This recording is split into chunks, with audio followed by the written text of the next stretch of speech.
Témoignage ou un enseignement, celui d'un témoin, d'un laïc ou d'un religieux, d'une personne qui s'est engagée avec passion à suivre le Christ, une personne qui apporte un message, qui répond à ceux qui traversent les épreuves, ceux qui souffrent, ceux qui doutent de Dieu ou du vide, ceux qui cherchent la vérité, la sagesse et l'amour, dans les religions et les sagesses. Bref, c'est chacun d'entre nous, chrétien ou athée, ou d'une autre religion, qui ignorons si souvent que l'amour absolu et divin existe, qu'il est très proche, qu'il est incarné en la personne du Christ, celui qui est à la fois Dieu et homme, celui qui est au cœur de notre cœur, qui nous connaît mieux que nous-mêmes et qui nous attend tout le temps.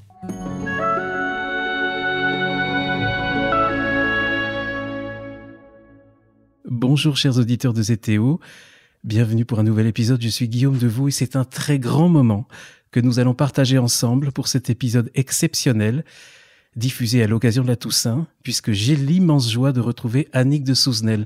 Annick de Souzenel, bonjour. Bonjour. Annick de Souzenel, merci de m'accorder un peu de temps.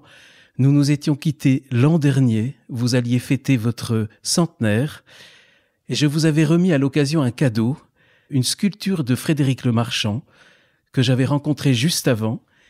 La sculpture, elle est derrière nous. Ici, on se retrouve dans votre chambre. Frédéric, je l'ai revue avant-hier. Elle vous salue de tout son cœur. Je vous porte aussi le salut des amis de Gerver, de Georgina. J'étais chez eux aussi il y a quelques jours. Ils m'ont donné bien des messages. Aussi le salut de Fadila Semaï, qui devait venir avec moi, mais qui n'a pas pu venir, qui était désolé. Mais on est tous de tout cœur avec vous. Je voulais vous poser cette question, Annick, pour commencer. On n'a pas beaucoup de temps, je sais que vous êtes fatiguée, mais pour quelque temps, comment allez-vous ? Bien. Cette année, on a eu des inquiétudes pour vous. Au printemps, vous n'alliez pas bien. Maintenant, vous allez mieux ? Je vais bien. Cette année, Annick, vous venez de publier un livre sur la mort, une méditation sur la mort. Je voulais vous demander si cette méditation sur la mort, c'est en quelque sorte une partie du testament spirituel que vous voulez laisser. Je ne sais pas, j'ai écrit ça bien avant de faire mon AVC. Ça traînait dans mes papiers. Et puis il y a un jour où j'ai réuni tout ça pour en faire un petit message que j'ai envoyé un certain dimanche soir à Marie de Smet, l'éditeur, en lui disant si ça t'intéresse, tu le publieras, mais moi je n'ai plus la force de le reprendre et de le corriger. Et corrige-le avec une telle et une telle, je lui ai donné les noms. Mais moi je n'ai pas la force d'aller plus loin. Et le lendemain matin, je faisais mon AVC. Le lendemain matin. Donc c'est parti tout à fait au dernier moment de mes possibilités. Et depuis, bien sûr, je serais incapable d'écrire quoi que ce soit. Mais en tout cas, vous êtes. Je suis tellement heureux de pouvoir vous retrouver cette année. Vous dites, Annick de Souzenel, que la mort, c'est un seuil. C'est même une protection. Je me souviens plus de ce que je dis. C'est un seuil. Oh, combien ! Protection, je me souviens pas très bien dans quel contexte. Il faudrait vraiment le contexte. Vous dites que c'est une protection par rapport au feu qui pourrait anéantir l'homme puisqu'il n'est pas devenu l'Adam qu'il devait devenir. Et donc, il a été recouvert d'une peau animale. Et il est invité à un retournement radical. Et d'ici là, la mort est une sorte de protection pour lui. Dans ce sens-là.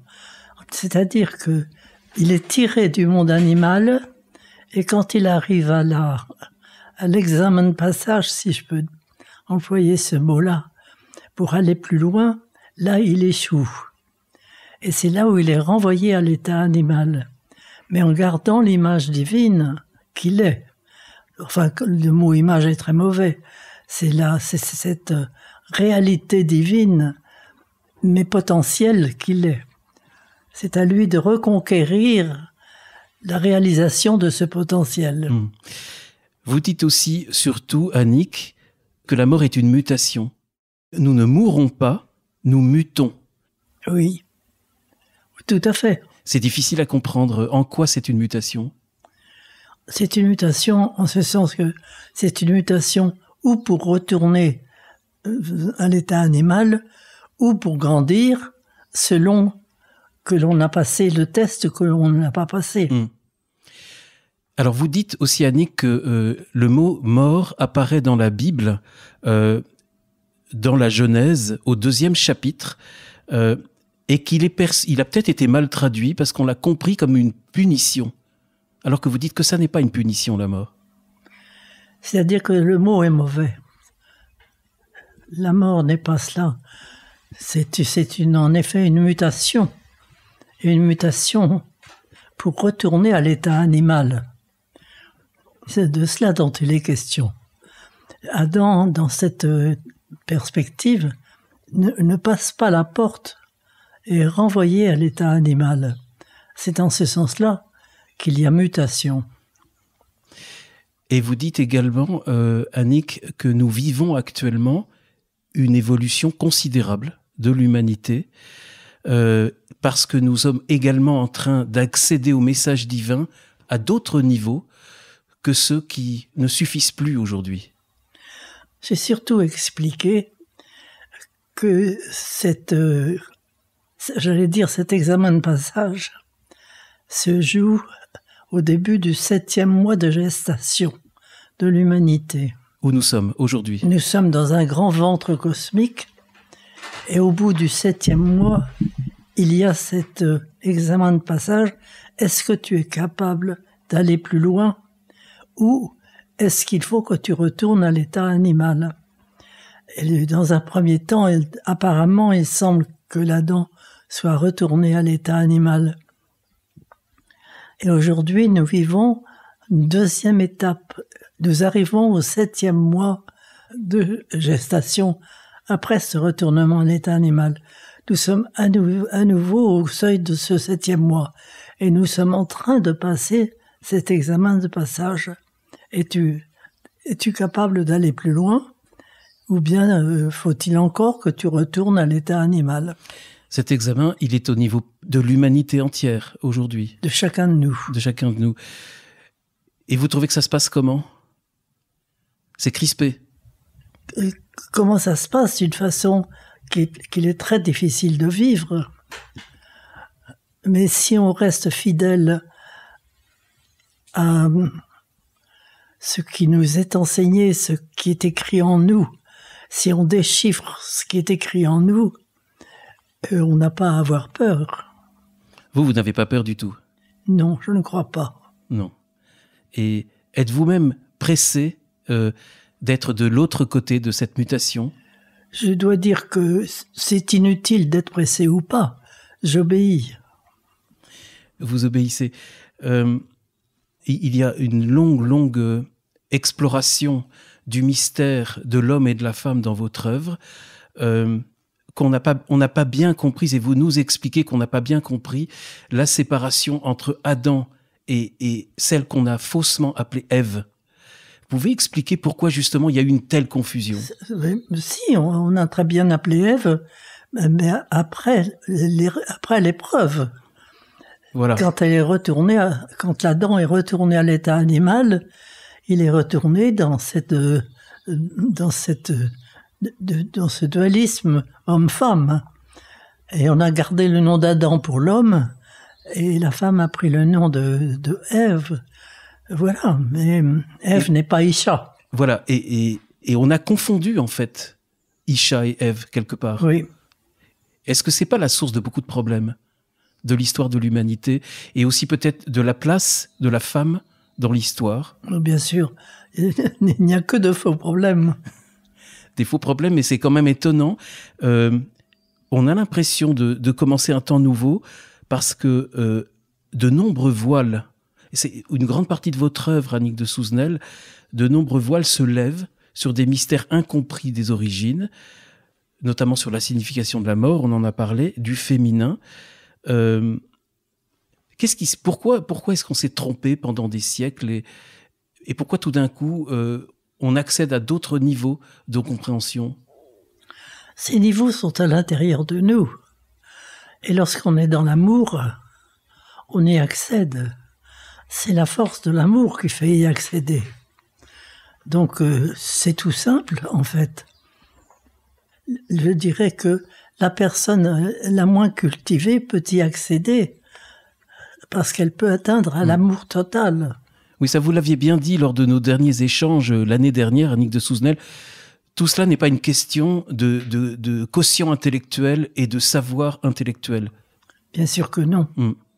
C'est une question justement de qualité d'amour. Vous dites que la force qui nous permet de vivre les mutations auxquelles nous sommes appelés de vivre, c'est tout simplement l'amour, mais pas un amour émotionnel. Vous parlez d'un feu divin. C'est ça, c'est quelque chose dont il est très difficile de parler parce que il est d'une qualité autre que la qualité de notre monde. Il n'a pas de mots pour se dire.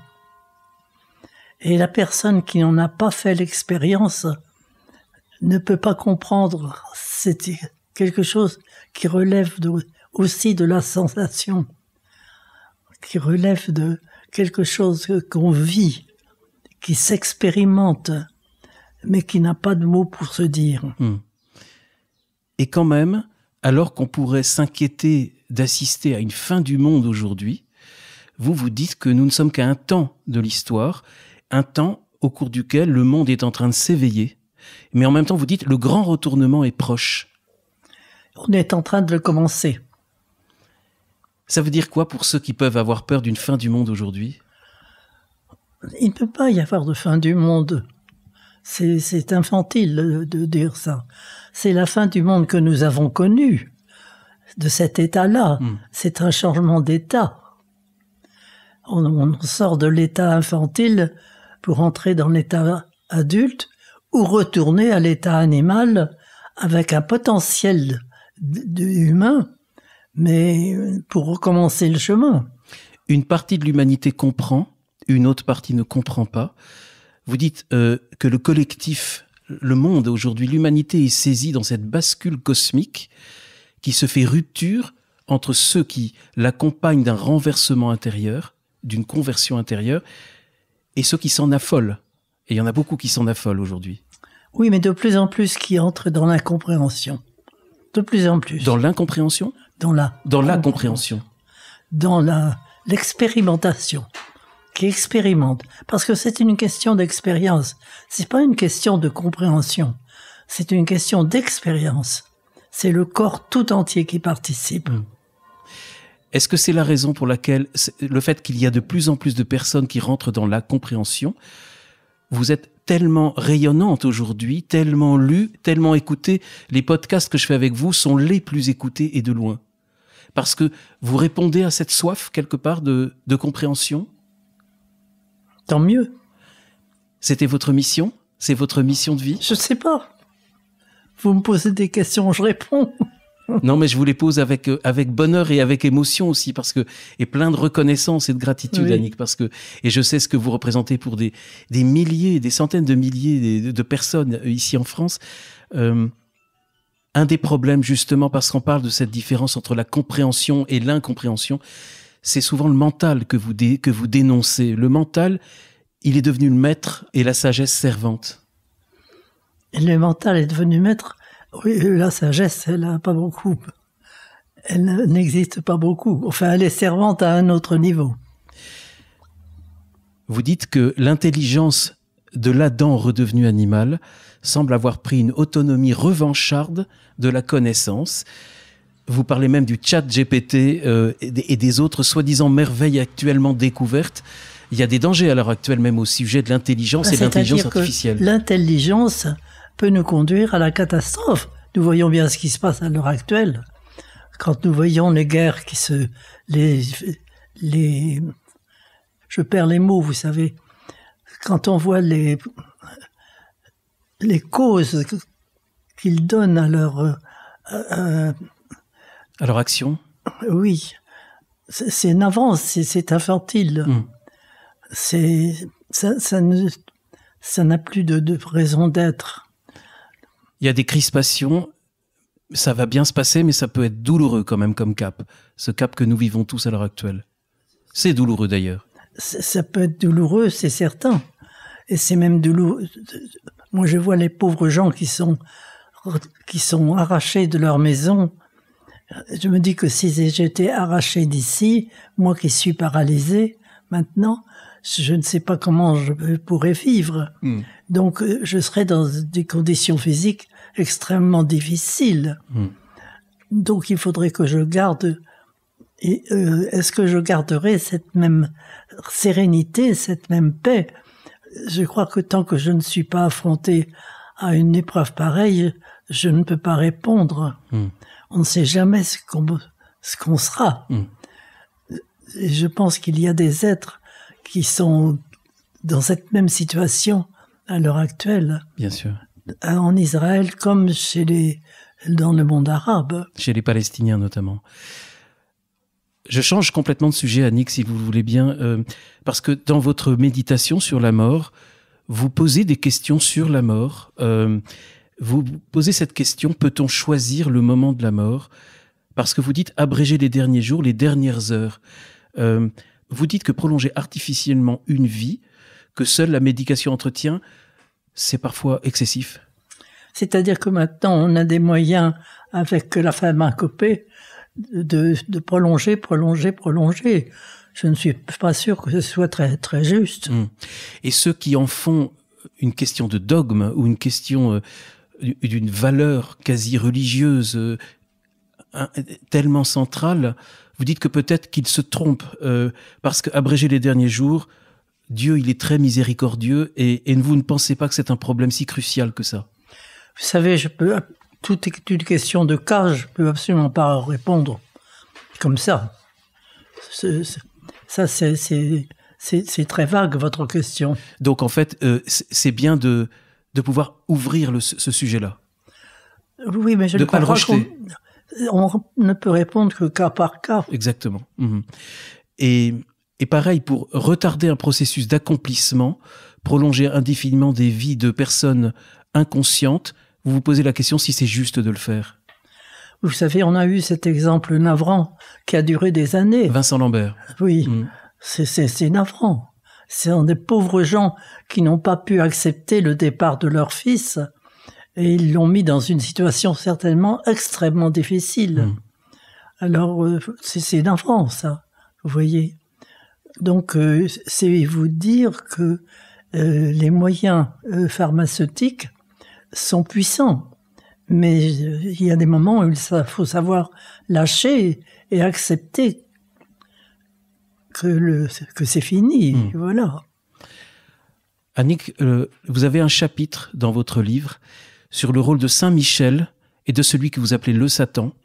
Vous dites qu'ils sont les gardiens des seuils d'évolution. On avait parlé des anges les dernières fois lorsque nous étions rencontrés.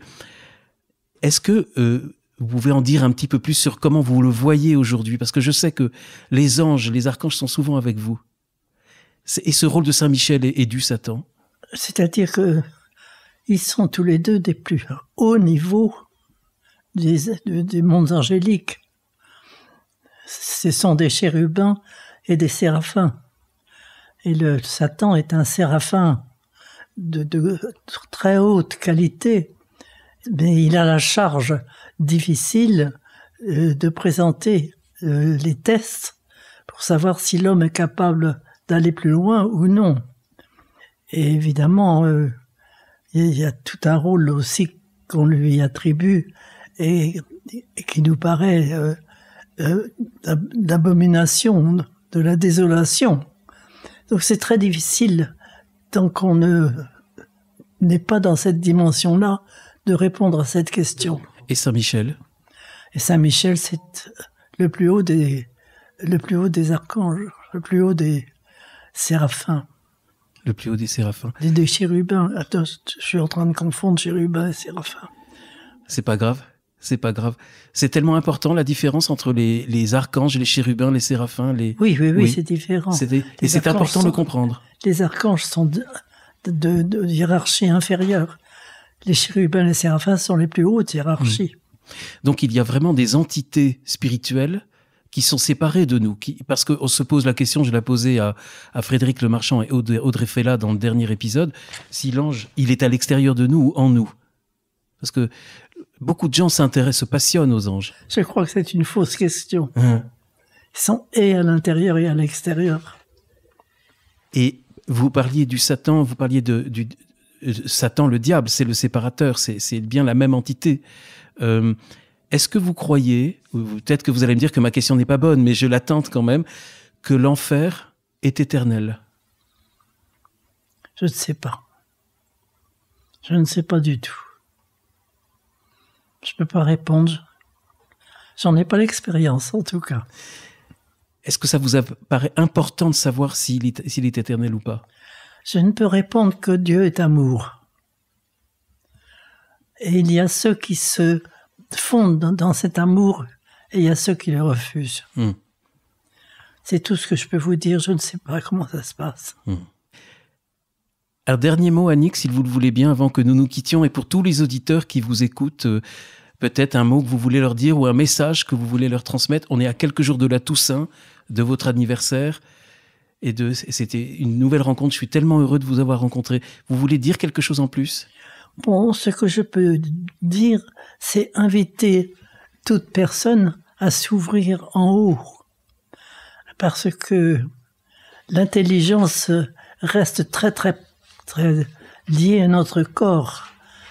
Mais l'intelligence peut nous conduire à la folie de destruction. Nous en voyons bien la preuve aujourd'hui. La folie de destruction. Alors que la sagesse nous emmène dans une ouverture qu'on va ressentir dans le cœur, mais qui est beaucoup plus haute que l'intelligence. Beaucoup plus grande, qui pénètre vraiment le monde divin, qui prend sa source dans le monde divin et qui se reflète dans le cœur.